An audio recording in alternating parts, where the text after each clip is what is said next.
Pada momen itulah Nia menyebut mantan kekasih Ardi memiliki lapangan golf. Hal itu terekam dalam acara Nyonya Bos. Kalau misalkan pasangan kita ketemu sama mantannya, harusnya menurut aku biasa aja karena itu kan udah lewat. Tapi banyak banget orang-orang atau cewek-cewek yang aduh laki gue ketemu sama mantannya nih, gitu-gitu. Apa tanggapannya? Tanya Nia ke Ardi seperti dikutip tribunstyle.com dari YouTube Trans TV Official, Selasa tanggal 9 Maret tahun 2021. Ardi pun memiliki pandangan yang sama dengan Nia. Ia mengaku santai jika pasangannya bertemu dengan mantan. Aku setuju, kalau gue yes, ungkap Ardi.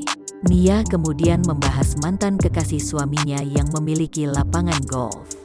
Ia pun berseloroh ingin mendekati mantan kekasih Ardi agar bisa memakai lapangan golf secara gratis.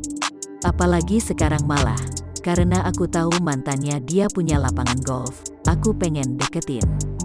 Bagus kan gue, I'm so smart. Gue temenin bentar lagi, biar dapat gratis, ujar Nia berseloroh.